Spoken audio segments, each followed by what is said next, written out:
and welcome to a new edition pre-Thanksgiving show. We are here. It's a trifecta today. Oh man, we're gonna have a good show. Y'all know what I was watching the other day, Infinity Wars, and you know what doesn't get talked about enough? How the Hulk became a punk after Thanos whooped his. For real, he definitely went out like a bitch. That doesn't get talked about enough, bro. It's the way we live it. Like, yeah. He was that bully who beat up people because he was bigger than them, and then when another bully came along, he was like, "Oh, everybody's tough. The real tough man come in the room." Yeah. Like, how does that just get overlooked? Like when we talk about Infinity Wars, like this dude just became a punk. Yeah. Like wouldn't even come out nothing. Yeah, man. Man. Your human version has more balls than your superhuman version. Oh my gosh! You know who kind of looked like the punk? The Bucks when they're on prime time. I don't understand it. I said a couple weeks ago I'm seeing too many bad habits with them. And the game against the Rams, Brady. I'm just like, dude, what are you doing? Especially those 2 interceptions. Like, he keeps. I don't know what he was seeing on those 2 interceptions. I didn't get it. Neither team runs the ball enough. Think about it. Like, Brady's throwing the ball 48 times. He's over 40. you only run the ball 18 times. You should at least run the ball at least 30. 25, 30. Just relieve the man's shoulder. Well, see, my thing was, and I think a lot of people forget this about Brady, is an exception for when we had Moss, Brady ain't a deep ball guy. Brady is a guy who gets the ball out fast, short routes. Anytime he throws the ball long, you're looking at a lot of inaccuracy when it comes to Brady. They should have been doing short dumps all day. They did try to do that, but Leonard Fournette don't know how to catch nothing but colds. So that I feel like that was a severe problem. You got to go. Brady's all about moving the ball, breaking down your defense. When you go long, it don't matter if a guy's wide open. Brady throws short, he throws long. He's not accurate on the deep ball. Especially, I mean, they got guys that can go take the top off of defense, but it's not like that can really take the top off of defense. Mm-hmm. Crazy. I mean, Mike Evans is good. Antonio Brown, he's still like, we don't even. He looks good, but we don't know how much of a shape he's in for him to do that. And route running, Antonio Brown was doing really well. I believe we have a problem in Bruce Arians, who wants to do what he wants to do and isn't doing what Brady's good at. They got too many wide receivers. They got too many great wide receivers that they totally forget about the run. And that's my biggest thing. And you have a Hall of Fame quarterback, so it's like, you know what, just throw it in the air. And it's like the ball's in the air too much. Especially, there's more likelihood of it to get tipped. Mm-hmm. A couple of those. And you said it best. He's 43. He's not 33 or 23. This isn't that type of Brady. And what I was confused about this game is they had Ronald Jones in the first quarter. He was doing his thing, getting carries here and there. Then they just took him out for a couple, 3 or 4 series, and they just had Leonard Fournette in, and Fournette wasn't really doing much. He tiptoes around the line. He tap dances too much, doesn't make quick decisions, and I think that's one of the reasons their offense was inconsistent. I mean, you got Jared Goff throwing the ball 51 times a day, win the game. Yeah, there's a reason why Leonard Fournette got released. You know, before Leonard Fournette got released, the Jacksonville Jaguars shopped him to every single team and couldn't even get a 7th round pick for him. That tells you everything you need to know about Leonard Fournette. Ronald Jones is the guy that they need to go to. Yeah. You were about to say that. I just said the Rams made more plays, obviously, man. That's really all it is. You went by 3. They just made the crucial plays, converted one more third down. Little things like that add up. Yeah, and the Rams are in the front seat because the way they've been playing the past couple weeks, they look like the team that went to the Super Bowl a few years ago. Now for the Bucks, right now 7-4, not bad at all. I mean, they've only won 1 primetime game, so they've got their schedule to close out the season. They got a tough one against Kansas City, which is at home. Then they got another tough one at home against the Vikings. Well, I mean, kind of tough, but Kirk Cousins. And then they finish off the season 2 games against the Falcons and 1 against Detroit. So, I mean, these guys could be 11-5. They could be 11-5, 10-6. Yeah, so, I think they're gonna finish the season strong. If you notice, they're kind of like the Cowboys last year. They lose against good teams. They win against bad teams. And I do think there's a problem with the coaching. And what you said about the Rams, the reason why the Rams won is because they did what Brady's good at. They knew they couldn't go long over the top. They cut the field in half, and they were getting slants left and right. Cooper Kupp, Robert Woods, they're just eating it up all day. They knew they couldn't run the ball against one of the best running defenses in the NFL, so they went short dumps. Yeah, good luck against Kansas City. Because now you couldn't stop the Rams, and now you got pretty much the league MVP coming in. So it's gonna be a tough one. Good luck with that. Speaking of the Chiefs, that was a good one between them and the Raiders. I thoroughly enjoyed watching this game, even though and the Chiefs won. I mean, Derek Carr just tossed it up, but the way the Raiders played. The Raiders right now, if they close out the season strong, they're going to be a tough team to beat in the postseason. Well, like we said last year, when they traded the best player, hopefully Gruden was making moves in the right direction, and he definitely is. I like how they play. Granted, the Chiefs are the Chiefs, defending champs. Man, like Kyle's been doing his thing, but he has to take care of the ball. Unfortunately, but Mahomes is, he's back at it. Granted, interception, he shouldn't have to throw the ball 45 times. That's why they got Edwards-Helaire. They were talking highly about him. Yeah, they were talking so highly about him again this season, and they kind of went against the run. They needed to get that balanced offense back, but yeah, great win. I agree with you. This is probably one of the most exciting games of the season. You know, the Raiders coming in, having be the first team to beat the Chiefs to take away that undefeated record. So you expect the Chiefs to come in and just, spank them real quick. But, Derek Carr is one of those guys, like, every time you think that his time is gone, he does some special stuff. Yeah. They got a great running back in Josh Jacobs. He's one of my favorite in the league now. And Darren Waller, the comeback story of football, just, from a guy who, had drug problems and alcohol problems, and now he's probably one of the best tight ends in the league. It was a great game to watch. No one lost this game because the Raiders should have got blown out, and it came down to that last interception. They match up really well with Kansas City. They're the only team that picked them off, actually, that's picked off Mahomes. The Raiders are the only team. Oh, wow. And the way they were moving the ball, I mean, he was getting it to all his receivers. Like, Derek Carr looks like the Derek Carr who was, like, I think he was an MVP consideration a few years ago. Was it 2016? Yeah, 2016 when he had 28 touchdowns and 6 interceptions. This year, 19 touchdowns and 3 interceptions. They're a well-balanced team. But the Chiefs are just like, they're taking it up a notch now. They know November, December, those are the crucial times in the season. Yeah. Now they're taking it up a notch. And, if the Steelers slip somehow in the last few weeks, that number 1 overall seed could go to the Chiefs and they could get that first round bye. Get that home field playoffs. Yeah. I'm like the thing I like about Patrick Mahomes is his will to not, like, he has such a strong will to not lose, and that I think that's only going to grow as the years progress. So, and you give him like a minute and 30 seconds left time to go either tie the game or get the field goal, and it was just like boom, boom, boom, boom. And I don't even know how Kelsey got that wide open, but. That's a defensive Every once in a while, you're just like, how'd you let that happen? Yeah, the worst possible time too to have a defensive breakdown. But Raiders are 6-4. The Chiefs are 9-1 right now, and they haven't lost on the road yet. And they're going on the road to play a team that its defense has looked a little shaky. But to the home team, the Pats, they gave us a little hope with those 2-game winning streak, and then they played way down to the competition again.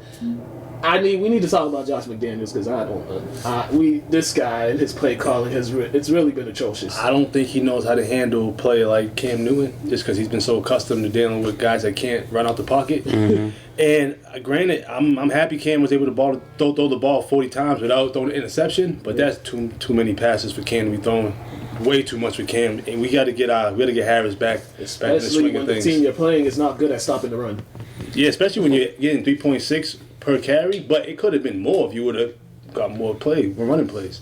Yeah, I couldn't agree with you guys more. Like, our most successful game, I believe, against Baltimore, the best win of the season, most unexpected win of the season, we ran the ball a ton, and I felt like, that's why you get Cam, is because Cam's the quarterback that if he can fake the handoff, he can fake the pass, and then he can take off. Cam Newton's not getting enough opportunities to run the ball. The running backs are not getting enough opportunity to run the ball, and he is throwing the ball too much. Yeah, they definitely went away from the run for Harris to only have 11 carries. That's kind of ridiculous, and the game was never out of reach for them to go away from the run. Because even I think I think it might have been the Jets game when they were down like 10 points or so. They still ran the ball and kept on running and kept having these long sustained drives, give their defense a break, and then the defense ended up making plays in that game at some point. But the defense in the first half in this one, they were just, I don't know what was going on in the secondary. They were just letting them run free back there. Patriots defense has fallen from grace. I mean, from going last year to being the best defense to this year not being not even being a top 5, I don't believe. But if you're not running the ball, you're leaving time on the clock. You're giving the other team more opportunities to score. That's my huge problem. And then the other problem is I feel like people, and I'm glad you guys didn't do this. A lot of people tend to blame Cam, but like he has the worst. Name one other team that doesn't have a star wide receiver.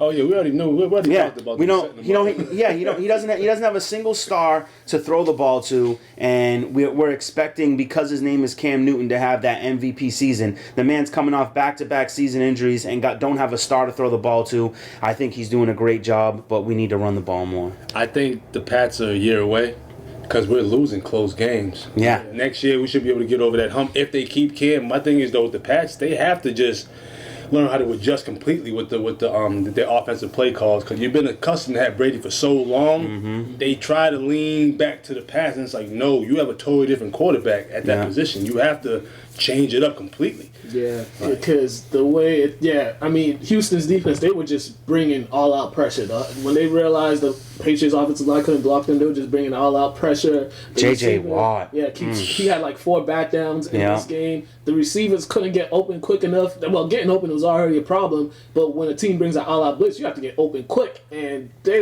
didn't do that pretty well. They don't do that well, and we saw it from that last drive. They're in Houston territory, 4th and like 6 or 7, 4th and 10. They don't, they bring pressure and they'll get it. And I just don't understand. It was a 3rd and 10 and you run a draw play. Yeah, it was weird. It was just, I mean, every game we're losing seems like we're losing doing something weird. I mean, like if you look at the games, Seattle, if Nick Folk doesn't miss that field goal, then we're tied up and we kick a field goal to win. Buffalo, Cam throws a bad interception. It's like we're playing these good teams, and we're competing, and we're losing by 1 score. Now, question. Remember how they always talk about Belichick and his coaching staff are good at getting the best out of unknowns? Yeah. Maybe they just don't know how to handle a guy that's a star. Yeah.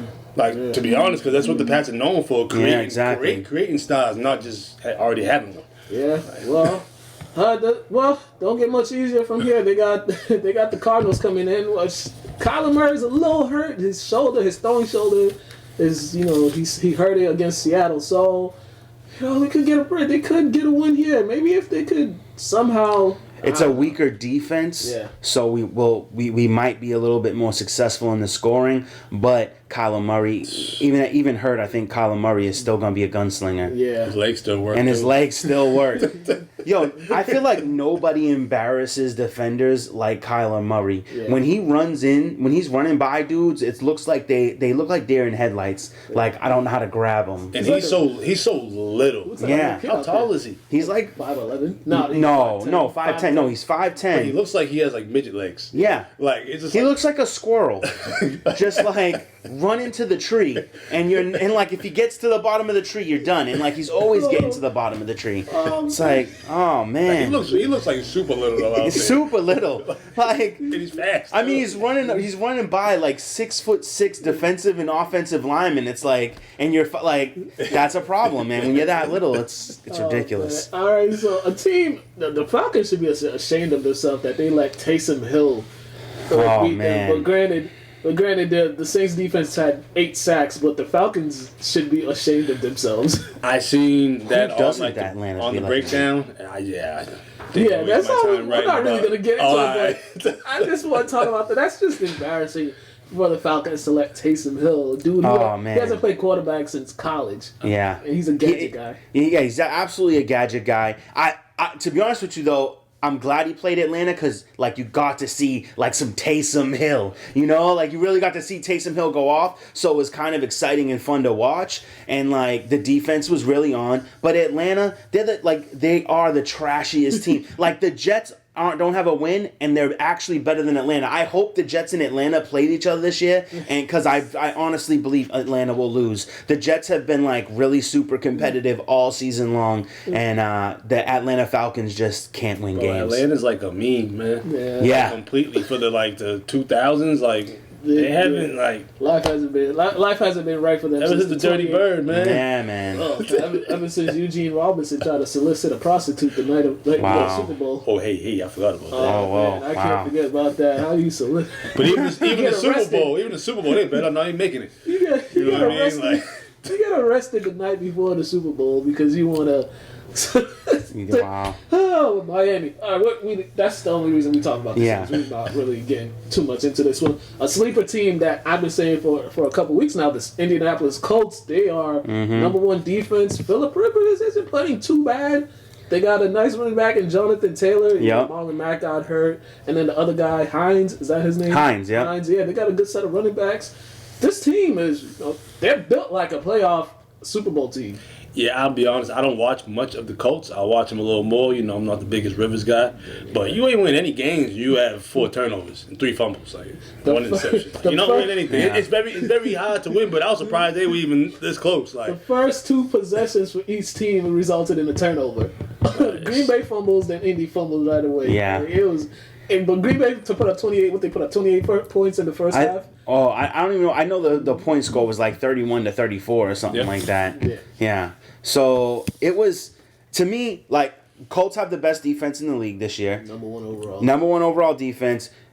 Green Bay is just not a tough team. Green Bay is like that kid that plays sports but isn't really good at it. If you hit him once, then you don't want to get hit no more. And they don't play tough. They got Devontae Adams saves their life all the time, but if you defend him right, you can kind of shut him down a little bit. Even though he ate in this game. Indy's weak. Green Bay's weak and Indy is gritty, and that's the problem. That was the story of this game. Yeah, and if you look at all the Packers' losses, it's been the team's defense that's that kind of physical. Then when they lost to the Bucs, I think the Bucs were all over them. The Bucs defense were all over them. The Vikings, when they went up to Green Bay, they were just all over Aaron Rodgers and those guys. So yeah, they're the team. You get physical with them. Yeah, they tend to wolf. Is Jones still injured? No, he came back, but they couldn't run the ball. Indy, my thing is, though, when you only get the ball 10 times, you have to still try to figure out a way to keep them guys on their toes. It's like cough medicine. You got to keep using it for it to work. And it's like, and Aaron Jones, one of the best running backs in the league right now, but they just didn't give him the time to get it running. Aaron Rodgers is like the most arrogant crybaby quarterback in the NFL. Like, I know you guys like, LeBron, but he's kind of like LeBron. Like, things ain't going his way. He's crying to the refs. Like, wah! And that's the problem with this dude. Like, he's so arrogant that he thinks he's like, I'm supposed to win, and when he doesn't, he shuts down. At least LeBron shows up in big games. The thing with Aaron Rodgers, I've seen him. So I got the stat. He's played in 4 NFC Championship games. He has more turnovers than touchdowns in the NFC Championship games. Really? He hasn't played well in any of the NFC Championship games. Even when they won the Super Bowl, he played horrible. He got outplayed by a guy named Caleb Haney, a backup quarterback for the Bears. So wow. Everybody talks about how great Aaron Rodgers is, but when it comes to those big games, granted he won a Super Bowl, but he did not play well in any of the NFC Championship games. But yeah, to piggyback what you're saying, they couldn't run the ball.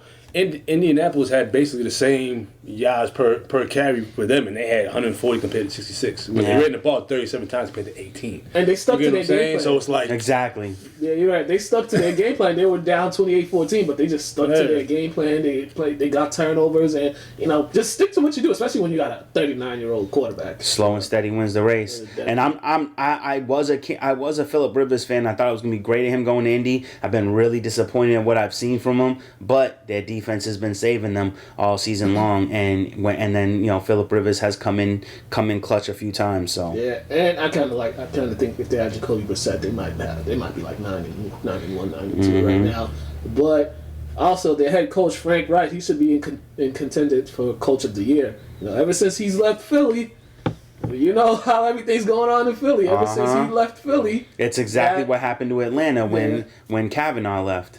It seems like once anybody leaves Philly, in football. I mean, Kyle Shanahan. I meant to say Kyle I Shanahan. mean, Aguilar. They're But catching all type of stuff then now. he reverted back on a big play. Hey, it He happens. did. He did. happens, I know but- exactly the play you're talking about I know, too. I know. When you was talking about the Raiders, I was gonna say that. I was like, they would have won that game. Aguilar catch that pass. Yeah. Yeah, baby steps, man. Baby Yeah. steps. So I was like, come on, Aguilar, man, you doing so well. Come on, you gotta make those.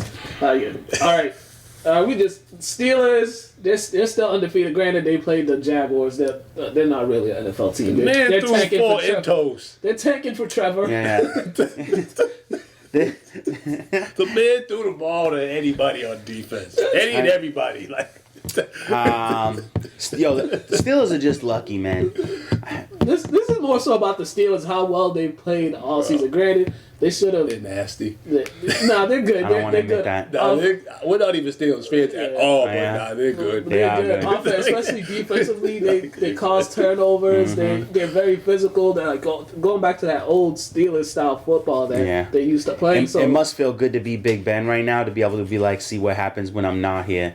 You know what I'm saying? Because everybody's saying he's old, but without them, they was trash. With him, they're undefeated. They almost got a quarterback murdered. Yeah. Oh man. Concussed. Let's talk about something more entertaining, and that's the NFC East. The NFC East. Who wants to win this terrible division? Has there ever been a worse division? No, but I feel like the Cowboys, I don't know what Andy was doing. I don't know what he was eating the day before. You see that man playing? Mm-hmm. He was playing. We didn't think he even wanted to be there. Yeah. Like, he was playing, like, he didn't want to be there. I guess now he's like, you know what, I'm here. I might as well show up. Like, you know what? But if we remember, like when Andy Dalton came in, he wasn't doing great or nothing. But Andy Dalton ain't that much like. I mean, Dak Prescott ain't that much better than Andy Dalton. No, when Andy Dalton got a good offensive line and weapons, he plays good football. He's not a good finisher. You know what I'm saying? Like, he ain't, like, if you get to the playoffs, he ain't gonna get you to no championship game. But he can win you some games. I like Andy Dalton. The Red Rocket be doing some nice things. How many times has he went to the playoffs?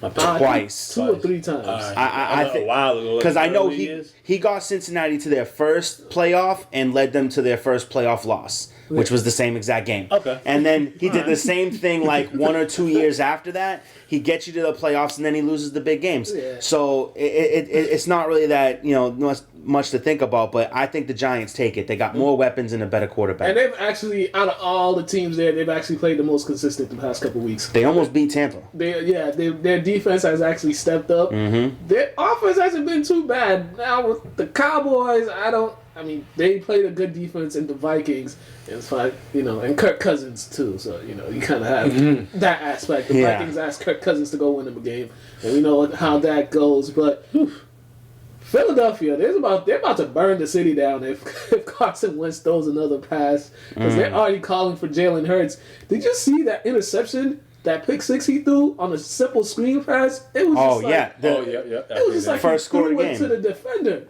And it was like right there. Yeah, I was watching something earlier, and I definitely see that. I think I was watching Get Up earlier, and Ryan Clark said it best. He said, Carson Wentz, instead of taking the easy play will be right there. He'll look. He's like, oh, that guy got 3 guys on him. I'm going to go over there instead of going over here. And that's... Maybe he's too confident in his abilities.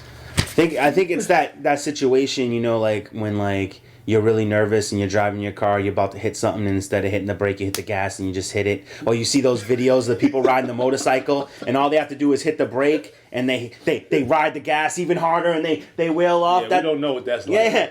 We don't none of us know what that's like. That's Carson Wentz. Carson Wentz is hitting the gas when he should hit the brake. And I think he gets way too much credit for being this great quarterback, this gunslinging bad boy quarterback, and I think he's not all that good. I don't know if you've seen the old shows, but we debated on him, but he came to the dark side. No, I used to try to defend him because last year there was so many injuries, and it was just like different receivers. I mean, he had guys he just saw on the street, they had him come in, but this year it's just like it's the same thing, but he wasn't making these terrible decisions last year. It's like this year, it's just like, dude, what are you doing? You just look at... He's Tony Romo. Ooh. He's Tony Romo. Yeah. That's it right there. He's Tony Romo. Yeah. I think that whole Nick Foles stuff, too, I think people really believe that Nick Foles would be their savior, and I'm just like, yo. I'm like, dude, we see how Nick Foles, what happens to Nick Foles when he has to play more than like 5 or 6 games. We see what happens to him, and when he leaves Philadelphia. When you really put in his hands, when you're not just like, listen, our guy's hurt, so your only hope, like go in there and just do your best. That's when he's good. Oh, yeah. When it's like, this is your team, win games, get us to the Super Bowl. It's like, oh my God, like he's not a starter. He's not a franchise quarterback. He's the guy he's the backup who comes in because your guy is hurt and can't play. I think Todd said it best one time. He's like the greatest backup you could ever have. Exactly. And he should have stayed in Philly. Yeah, Philly was like the best situation for him. Granted, he probably wanted to be a starter. Philly should be a starter, but bro, you won a Super Bowl in Philadelphia, and you brought him to a playoffs the following year. He probably doesn't pay for anything in Philly, like. And, in the back of your mind, this guy got a little injury issue, so I'm going to get a chance at some point. I already won a Super Bowl here. Yeah. He's injured every year. So it's every year. End of the year, I get the ball, I play 4 games, make it to the playoffs, and then I go and I try to make a run for it. And if I don't get it, nobody cares. But if I do get it, I'm a hero. They got a statue for, I think, Nick Foles outside of Philly Stadium. I wouldn't be surprised. A statue. Tom Brady ain't got no statue. Nick Foles got a statue. Well, Philly is known for making statues of Rocky. Yeah, they did make a statue of a fictional character. It ain't even real. Yeah. We already talked about that. Oh, man. This is tough. Yeah, the Bill Burr. Oh, my gosh. So Washington and Dallas play tomorrow on Thanksgiving, and the winner takes first place of that division with a 4-7 record. So Washington. We'll do the game picks later, but yeah. Okay, let's go to the sports update with Mia Lynn, and then we're going to come back and talk some more. Actually, going to talk some NBA, because there was a lot of stuff happening in the NBA. A lot. So we'll be back. Good afternoon, and welcome to this week's segment of New England Sports Scores and Updates. I'm Mia Lynn, and today I'll be breaking down the latest in the sports world over the last week. To start off, Boston Celtics fans can get excited because we'll be having 5 more years of seeing Jason Tatum wear that Celtic green. Tatum agreed to a 5-year rookie max contract extension worth up to $195 million with the team this past Sunday. He'll receive the 30% max that would turn the value of his contract to $195 million, but that's only in the event that the All-Star makes first, second, or third team All-NBA next season. In addition to this, he'll be receiving a player option as part of that contract. In other Celtics news, the team made a few roster changes during free agency, including the departure of Gordon Hayward, trade of Enes Kanter, and the addition of Tristan Thompson. Former backup point guard Brad Wanamaker signed with the Warriors, which gave room for the Celtics to sign Jeff Teague. In the 2020 NBA Draft, the Celtics picked up Aaron Nesmith of Vanderbilt with the 14th overall pick. He played 2 years at Vanderbilt, knocking down 115 three-pointers in his second season with an average of 9.2 attempts per game and a three-point shooting percentage average of 52.2%. With the 26th overall pick, the team selected Peyton Pritchard of the University of Oregon. Pritchard averaged 20.5 points per game and 5.5 assists per game while capturing the Pac-12 Player of the Year crown last season. Make sure to catch this new Celtics team in action when the 2020-21 NBA season premieres on the 22nd of December. In Boston College men's basketball news, the team is set to open up their season against the third-ranked Villanova Wildcats in the 2K Empire Classic at Mohegan Sun.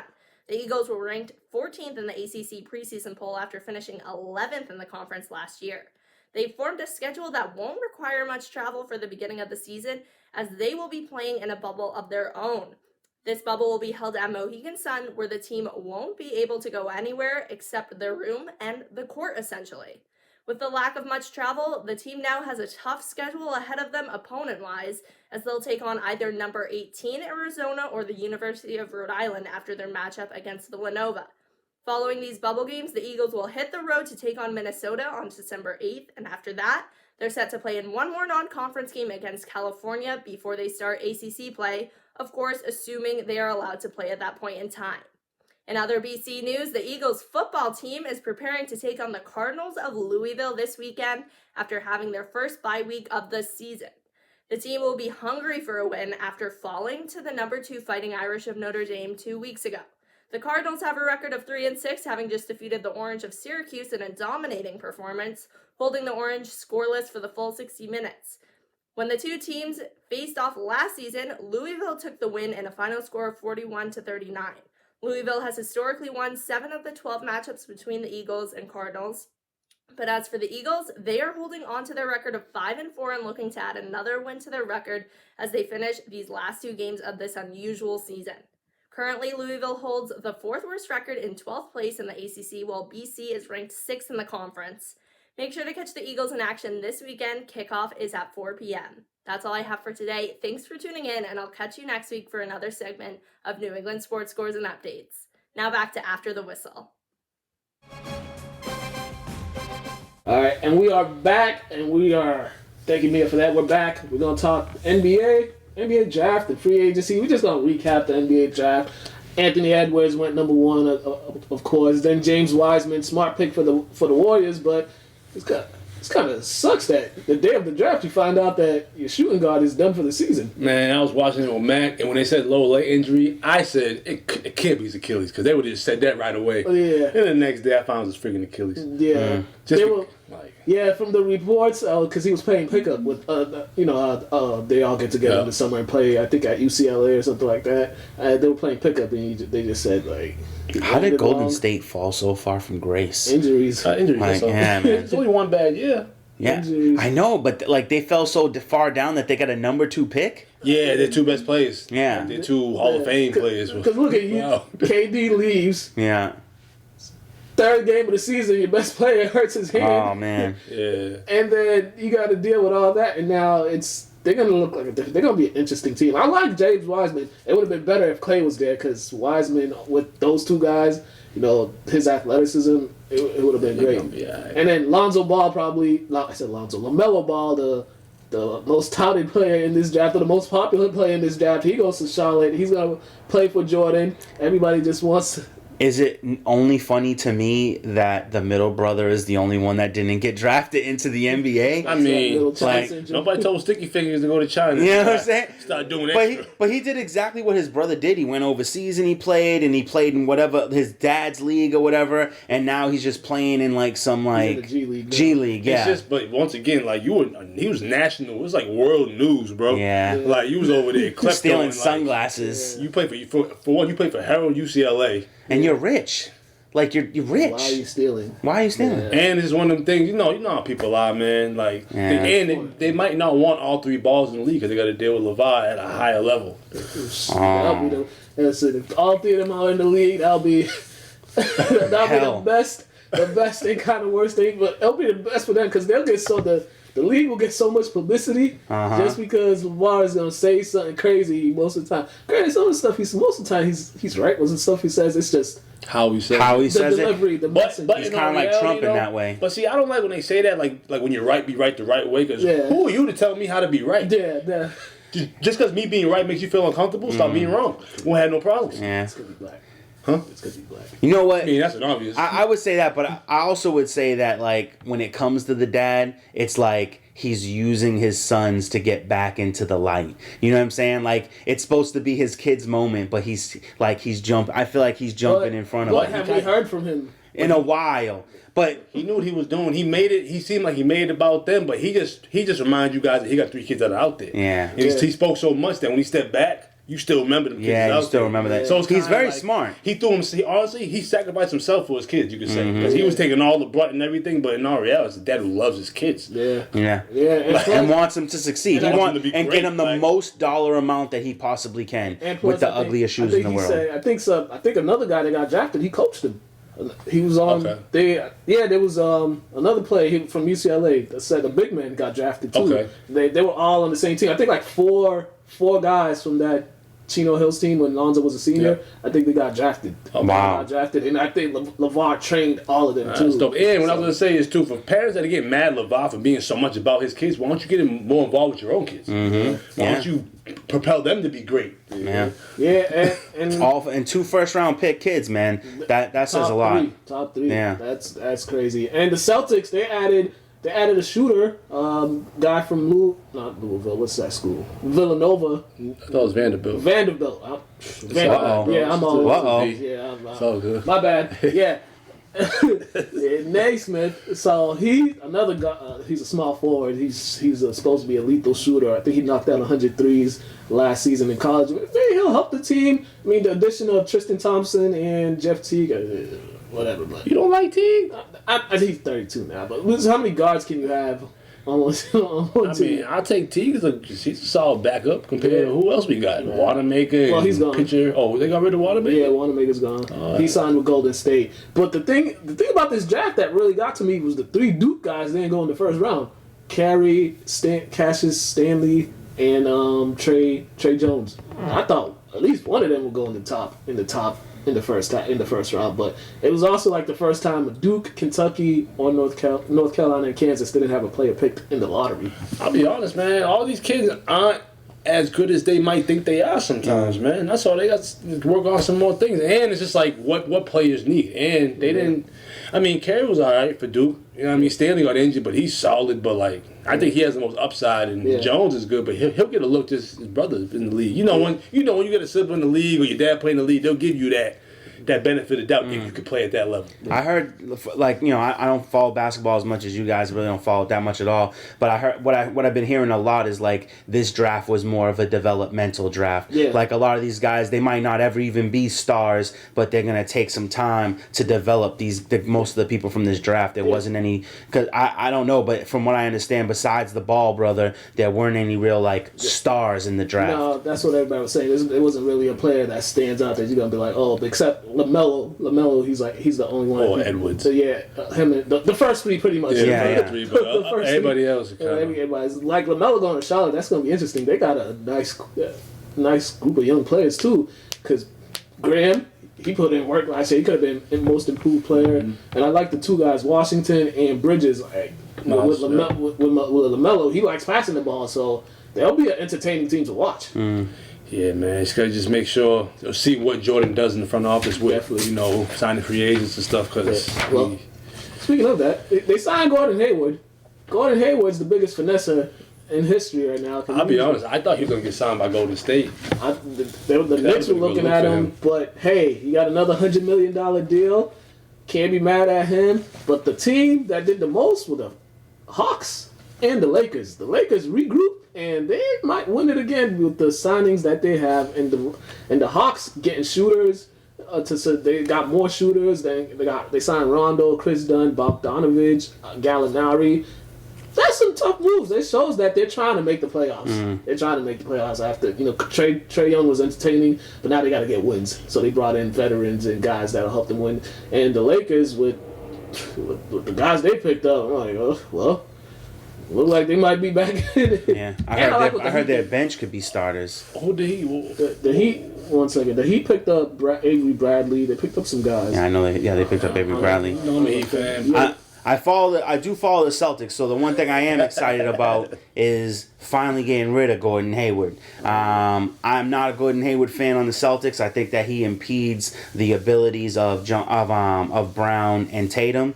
So I'm happy about that. I'm looking forward to seeing what Tristan Thompson does. But once again, we get a center who's not a center. Like, can we get a guy who's like 6'10", 6'11", 7 feet tall? Can we get one of those guys, like a true big man? But I'd like to see what we do with that and how the team performs. But I am happy that we no longer have Gordon Hayward. So I was never a big Gordon Hayward fan either, just because I felt like he just, when he came to injury, just kind of just hampered his whole time here, and it set him back. And our young guys got better and quick, so fast. It was they stepped up to the plate, and I feel like when Kyrie Irving and Gordon Hayward came back the last season that Kyrie was there, I felt like you saw like a demoralized team that was like, oh, you're just gonna let them step right in, huh? Yeah. Like after what we did. Yeah, it's just the Heat. Avery Bradley. They picked up Avery Bradley. They also picked up Mo Harkless. Okay. So those are some re-signed Goran Dragic, and they also re-signed Miles Leonard. So they bringing guys back, and they've added some guys, some good role players that can help them get there. That's about it for the NBA. I mean, we talk more, but we ain't got that much time. So we're gonna go to a +1 interview with Matt Feld, high school sports reporter. He's gonna talk about all these new modifications to winter sports, which, yeah. What is the point? Yeah, plus one interview. We're going to come back and we'll just wrap the show up at some point. So,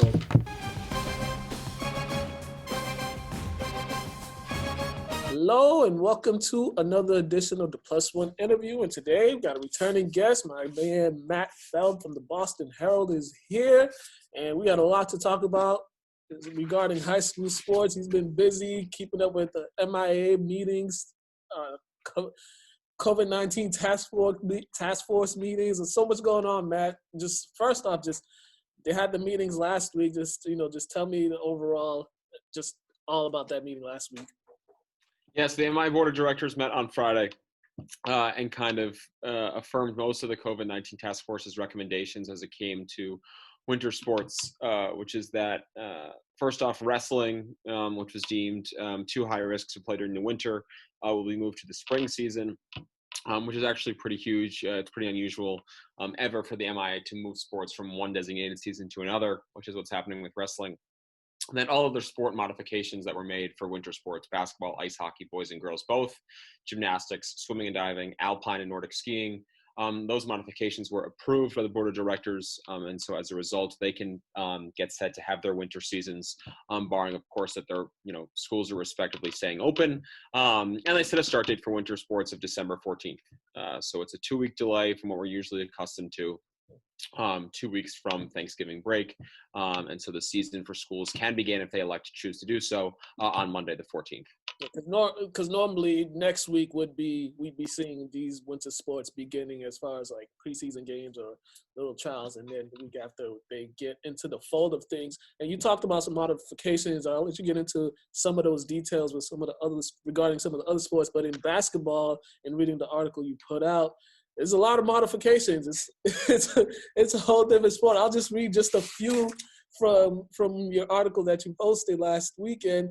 So there's no jump ball. Before the pre-games, one official and one captain from each team. No pre-game or post-game handshakes. The host schools have to set up a designated area for students for their mask breaks. 3 coaches allowed on the bench. It's a 6-quarter rule. It's suspended for this season. Home team has to provide 4 game balls. The basketballs will be wiped with disinfectants after each period. And also so many other modifications as far as free throw lines and inbound plays. It's going to look like a whole different sport. Yeah, there are a lot of modifications for sure. Not quite as much as the fall, but there are still a lot, like you mentioned. No jump ball. There are mass breaks in between throughout the course of quarters. Halftime is greatly reduced. The time in between quarters is now 2.5 minutes as opposed to a minute, so students get more of a mass break. Balls are sanitized in between every quarter, like you said. There are no under the basket plays. All plays are inbounded from the sideline. You have to be 6 feet away as a defender when it comes to the inbounds play happening on the sideline. And so there are a number of modifications that have to be put into place. There's roster size limits. So 15 is the max that can dress on a game. Only 3 coaches on the bench, like you said. For some, that's not a big deal. Some teams you'll see they have like 14 coaches on the bench, and 12 of them are to make sure that they're color coordinated with one another. Yeah. And for some programs that'll be a big deal. But you're right. There's a lot of modifications in hockey. The biggest modifications mostly came with the amount of players that you could dress because of the fact that rinks are so tight. It's really hard to socially distance on the bench in hockey. Those hockey benches are usually really narrow. They're really restrictive. Players are usually packed in on top of one another. And so that was the biggest concern with the hockey modifications, was trying to find a way where players could still socially distance on the bench. No use of the penalty box, no scrums of more than 2 people, at least 6 feet apart on the face-offs, unless you're participating in the face-off. And so there are numerous, those 2 sports were the sports that received the heaviest modifications. Like I said earlier, wrestling already moving to the spring, that'll deal with its own modifications when the time comes. But those 2 sports in particular had needed the most modifications because of the amount of contact. Hockey, you've got checking, and of course in basketball, you've got rebounding on every possession. And so a lot of modifications, like you said, had to be put into place for those sports. And also, this also will have an impact on the JV and schools that have freshmen, because it seems like those might not even happen. Or can you just talk more about that? Yeah, absolutely. Yeah, I think it's fair to say that the modification ramifications are probably greater on lower levels, particularly maybe if you had like a younger player that you wanted to have play up for the year. Because of the roster limit size now, that's probably a lot more unlikely. One thing too that's going to be interesting to see is that there's going to be staggered start times between games because you can't have freshman fans sticking around for the varsity game, and so there's a very high unlikelihood that freshmen or JV lower levels may not be able to stick around and watch the varsity team play, and that has an influence on younger level programs as well. If we're talking about transportation costs, so if you can't have the lower levels sticking around and traveling with the varsity team for the varsity games, you have to take 3 separate buses to a certain road venue. So maybe you can only play 6 or 8, freshman games, as opposed to for varsity if you're playing maybe 12, 14, or 16. So you're right. There's no question about it. I think the lower levels are going to be the ones that are impacted by the most by the modifications, just like they were in the fall in some instances, and not just, and maybe more so than the varsity teams. Yeah, what have you heard from some of the coaches about these modifications? What's been some of the reviews or just the feedback that you've received from the coaches that the hockey coaches or the basketball coaches? Well, I think for the most part, coaches are just happy to be playing. I think at this point, their fingers crossed that the season will actually come around. There certainly are concerns in terms of the fact that they're going to have to teach their players, to some respects, a different game. They're going to have to teach their players how to get used to wearing a mask. They're going to have to get used to not running any under the basket plays. They're going to have to get used to finding kind of the right we talked about, a roster limit. Do you play less kids because you're playing, a shorter season? Do you play more kids because this is a season that doesn't have a tournament at the end of the year? That's something that coaches are really going to have to navigate. Again, I think coaches are happy to be playing, at least scheduled to have a season. I think that's the biggest win here overall. But I think there's still a number of factors that have to be sort of figured out as from a coaching perspective in terms of what you're trying to get out of this year when you're working with your players. Again, there's no MI tournament. A lot of leagues are having tournaments on their own. So you have to decide what type of year you want this to be. Is this a year where all the seniors get to play, as much as possible, regardless of maybe ability? Is this a year when you're really developing your program instead? So that's something that coaches are really going to have to grapple with throughout the winter months. And also there's going to be certain, because the modifications have been approved, but there's still another hurdle that some areas have to battle. Areas like Lynn have to battle. Like Lynn is in the red right now. There's still remote learning. So that's another aspect of this, because if they're not in school, or if they're not, doing half remote and half in-person learning, can they even have a season if they're not in school at some point? Yeah, that's going to be up to each individual. So if you're in the red, like you said, and as a result, maybe you don't have in-person learning, or maybe you're not in the red, but you still don't have in-person learning. The big difference here now, that the problem that schools are going to run into as opposed to fall sports, is that these sports use the building, right? Basketball is inside the gym. So if your school's not open because of the fact that you are remote, because you're in a high-risk area, you're in a red area, your school committee is elected that it's not safe for the kids to be in the school building, well, now you have to convince the building principal, the superintendent, that it's then safe to have a basketball game later that night still. And that's kind of the tough thing. You're not now having kids, working athletically outside. You're now bringing them actually into the school in a district where you've determined it's not safe to have kids in the classroom. And that, to me, is probably going to be the biggest hurdle, like you said, that most districts have to clear.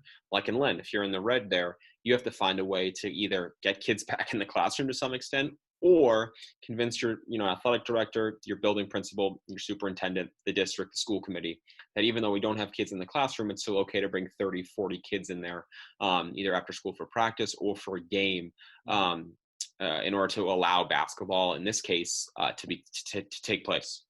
Yeah, and also they might end up having to play road games for the entire season, because right.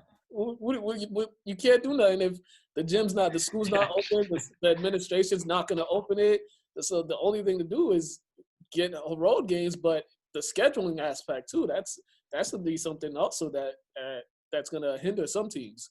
Yeah, scheduling is going to be a big factor here. I think once again, like the fall, we expect most teams to play inside their league. There might be some circumstances where if you're a school that's closer to others that's in another league, that might be a different scenario. If you're right down the street, even though you're not in your league, you might play them a couple times. But I'm still expecting for this winter most teams to only play league games, maybe play them twice. You end up playing 12, 14, 16 games. You said a scheduling scenarios where your gym's not open on certain days. Can we use we'll work as the home team on the road though? Do we have to find different facilities to play games at? What if some hockey rinks close down over the winter? All right. What if some swimming pools closed down over the winter? This is something that every sport's going to have to deal with. Every athletic director and coach is going to have to deal with on a daily basis as the circumstances constantly change. And so that's one thing that I'm going to be interested to see is kind of how each of these schools handle the fact that they're not all going to have equal access to the gym. They're not all going to have equal access to facilities. So how do we still have a winter season at a time when a fair amount of facilities are going to continue to close down, at least for short periods of time, if numbers pertaining to COVID continue to increase?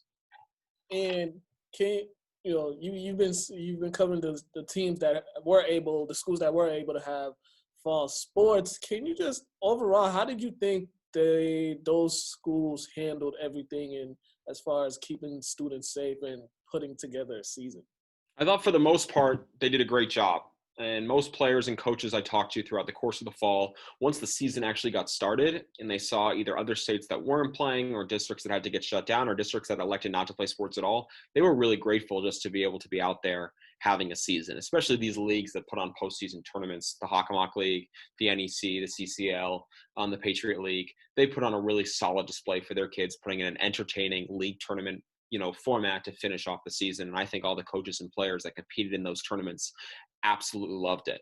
There were hiccups along the way. There were numerous programs that got shut down for certain periods of time. And there were instances where, a kid got sick after a game was over. And then everyone that participated in that game, even the opposing team, had to quarantine for 2 weeks. And so questions were raised of even if, what's the point of these sport modifications if you still have to quarantine after someone gets sick? Why does the opponent have to quarantine if the whole point of the modifications is to stop the spread? And so that's been probably the biggest controversy that's come out of the fall is what's the point of these modifications if both teams are still quarantining after, one player gets sick on both teams. But overall, for the most part, I think programs did a really good job of finding ways to keep their kids on the field, keep their kids in the classroom. I think we continue to see that the more that they're affiliated with their schools, whether it be in athletics, but most importantly, again, in the actual classroom itself, the less to be in positions where they can acquire the virus and then spread the virus. That continues to be harped on by Governor Charlie Baker from data that he's seen both in state and out of state.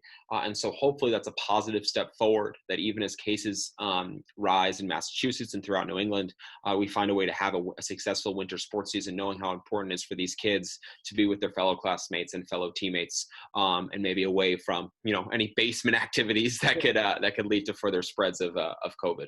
Yeah, that's definitely. And lastly, there was also some news out of the NEC last week.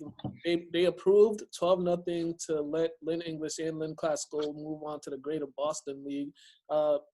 They could have kept them for another 2 years, but they decided to let them move on. Can you just talk about their mindset or their thinking of just voting unanimously to have them leave the conference to go to the GBL?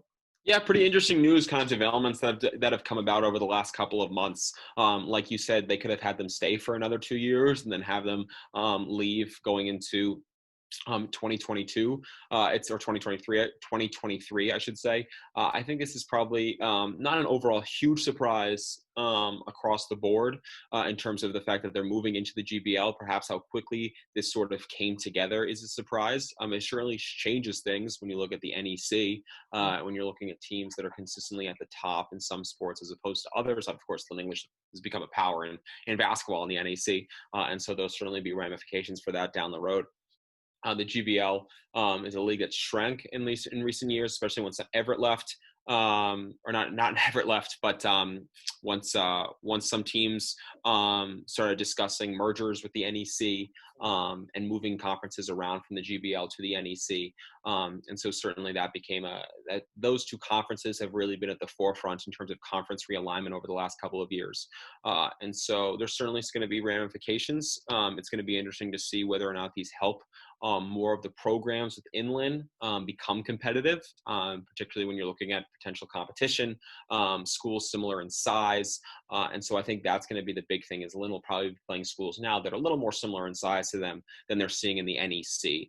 Some of these NEC schools are usually smaller, lower division schools, Division 4, Division 5, Division 6. Now Lynn will be playing some bigger schools like Malden and Chelsea, who maybe not be on a year in, year out basis standing out athletically overall from a record standpoint, but certainly from an enrollment size, certainly more of their billing. So moving to a smaller conference, moving to a conference that has less games, which means these schools will have to find more out-of-conference games, but certainly a significant development because Lynn's been part of the NEC for so long, I think since the early 1970s, that they'll be joining a new conference and certainly exciting for them. Yeah, definitely. And lastly, what's next for as far as MIA board meetings? When's the next ones coming up, and what are the discussions for the next meetings? Well, there are currently no impromptu ones planned at the moment, so that's good. The fact of the matter is there's no currently scheduled board meetings until January, which will be the board's regularly scheduled meetings. It's unlikely the board will convene again before then unless there's a reason to postpone or cancel winter sports. And so if there is another meeting, the odds are it's not good news before then. And so for now, the board is just going to go about doing its regular business as we head into 2021 and hope that the winter athletic year kicks off on Monday, December 14th without any major issues. All right, and there we go. Matt, thank you once again for coming on. Please let them plug in your social media and where they can find your work. Yeah, of course. My Twitter is Matty Feld, 612, MATTYFELD 612. You can find my work at the Boston Herald. I work for Danny Ventura, the sports editor there. Feel free to always drop me any hints or storylines into my direct messages at any time, and I will hopefully get back to you as soon as possible. All right, that's Matt Feld. You guys been watching another edition of the Plus One interview. Have a great day, ladies and gentlemen.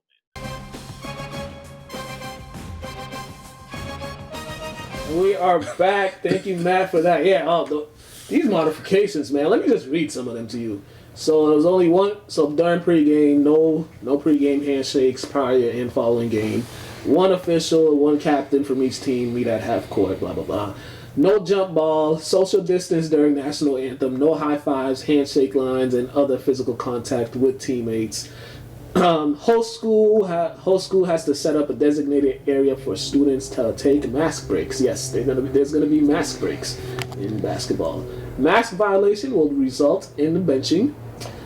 3 coaches allowed on bench. 6-quarter rule suspended for season. Home team has to provide 4 game balls. The game balls are going to be wiped with disinfectant at the end of each period.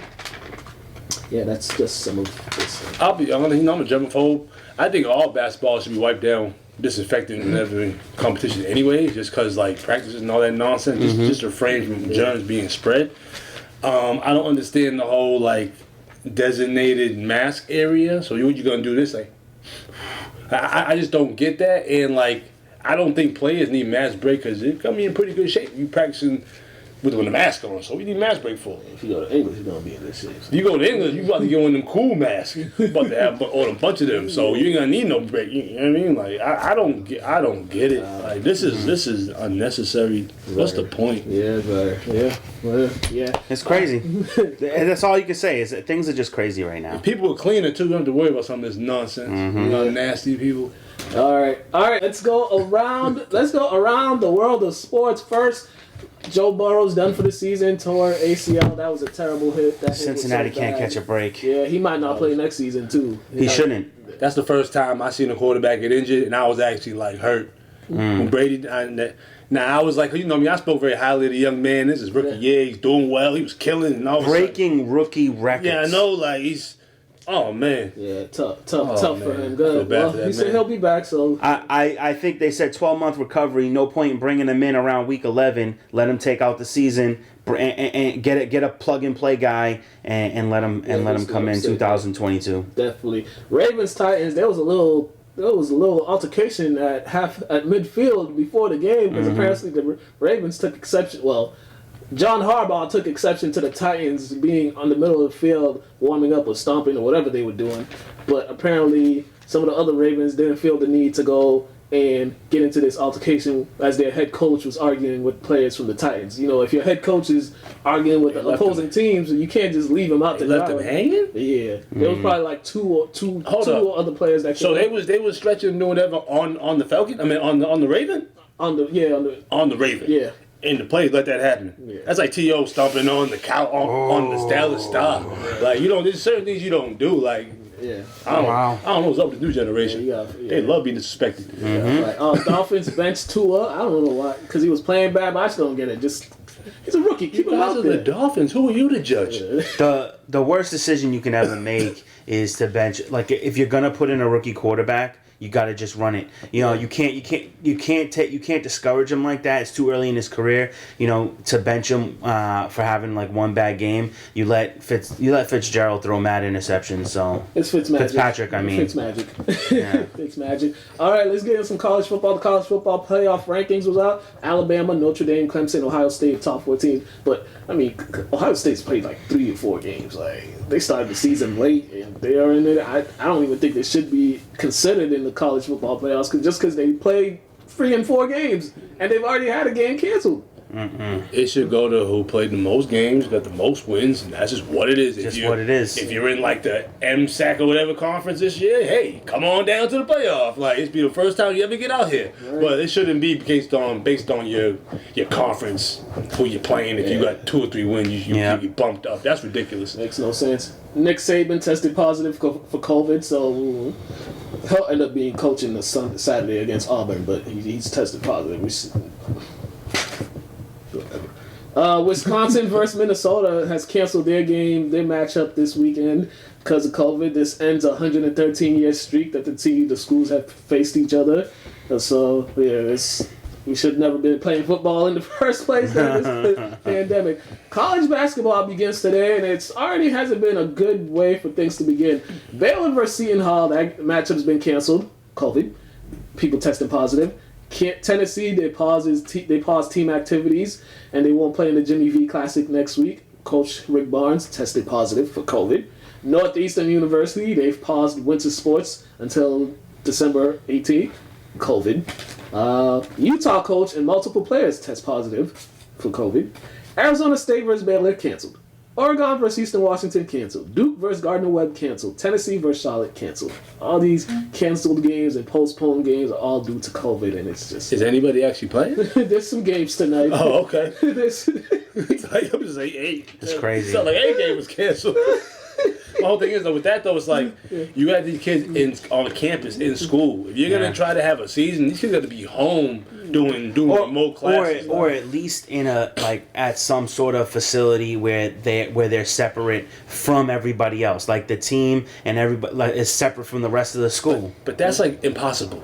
In college, because like for one, everybody wants to mingle, you're partying, you're trying to get with something. Like it's tough, bro. It's just a pool of people. I mean, at the end of the day, if you're playing college football, you're either playing to get to the NFL or you want championships. You're there on scholarship, whatever the case may be. So in some type of way, football is your job, and if you need to be separated from everybody else, like maybe you can make that choice. I want to get with girls or I want to play with football. They already are separated. They have their own dorms, like football team, but you're still on campus. You still mingle. It's just how it goes. If 1,800 people touch the same doorknob, going to a facility, they don't even think about it like that. You know what I mean? True. In other words, pay these guys. Pay these guys.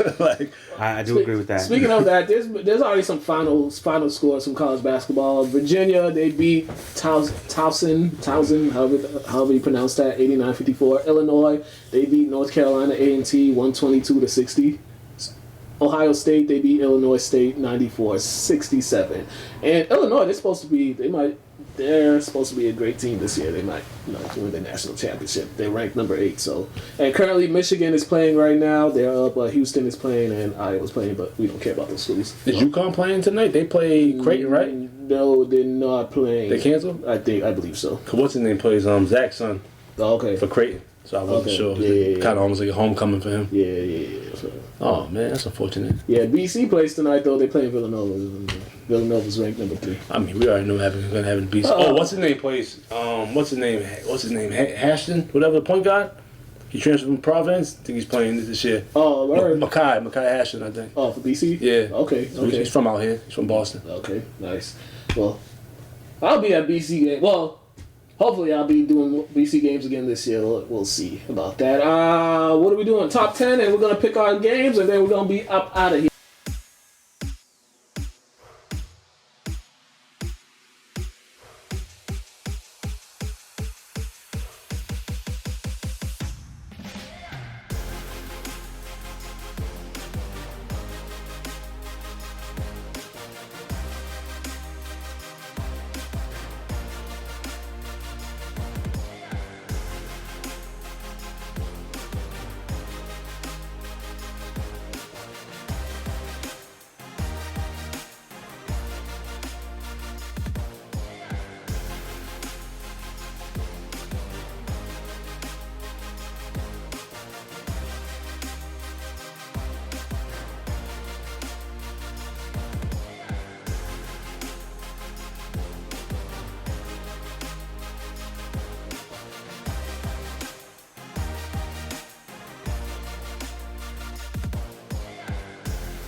We are back and we are doing our game picks. So I got the scores from last week. I got it somewhere. I got mollywopped. No, you actually did it. You went 8-6. I went 7-7.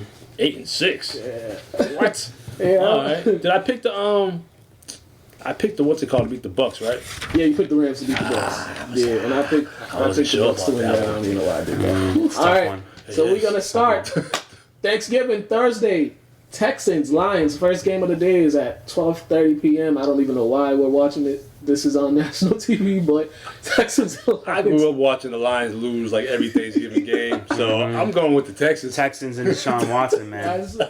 That's a sweep. Texans all the way around. Washington versus the Cowboys. Washington. I got the boys, man. Boys. Yeah, I got Washington's defense is tough, man. Yo, hey. Chase hey, Young. I gotta try to pick some stupid little upsets. All right, right, okay. Like, give me a chance here. I got you. I got Washington. Raiders, Falcons. This is in Atlanta. Raiders. I mean, Falcons can't win, so Raiders. You going Raiders? I'm going Raiders too. Still like alert to the red zone. Chargers, Bills. Ooh, Bills. Chargers. Josh Allen. Chargers. Giants, Bengals. Giants, Giants, because they got a backup QB. Giants, I don't even know who's Brandon Allen. Oh yeah, Giants. Thank you. There's another Allen in the league. Yeah, there's lots of Allens in the league. I know. Jeez. All over the place. Titans versus the Colts. This is for the division. This is a hard one to call. I want to say Titans, but I gotta go Colts. Titans. I am going to say the Colts because of how they handled the Titans the last time they beat them at their own game. Yeah. Panthers, Vikings. Teddy Bridgewater's back, but the Vikings are playing well. I'm going to stick with the Vikings. Dalvin Cook. I know, man. Yeah, I'm going to go with the Panthers. I, too, will go with the Panthers because I think this Kirk Cousins is going to try to do something crazy. You might even be right because Adam Thielen's out. Yeah. Oh, Adam Thielen's out. COVID. Cardinals, Patriots, we don't pick against the Pats over here. Yeah, Pats all day. Yep. Dolphins, Jets. Dolphins, easy. Yeah, Dolphins. Defense. But they lost last time. I picked them clowns. I'm going to go. The Jets are going to get their first win of the season. They will beat the Dolphins. Wow. That's bold. Very. It's bold. Very. Sam Darnold is back, so. Browns versus Jaguars.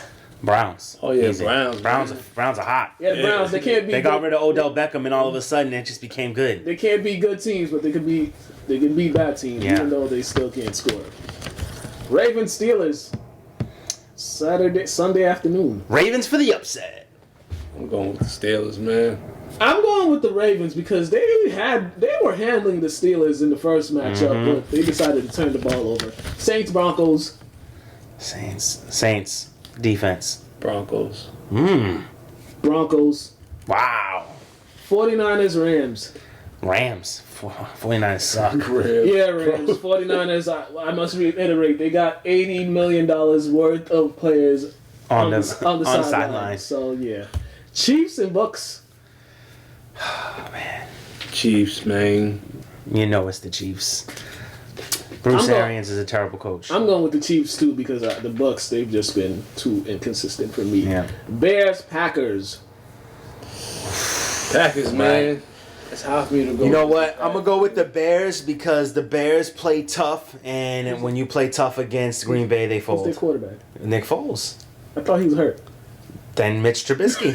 I think he was hurt too. I think Mitch is coming back. Oh yeah, and they brought in I forgot they brought someone in, not some like they elevated someone from the practice squad. I think I can't think of who's playing. Oh, Hey, I got the Packers.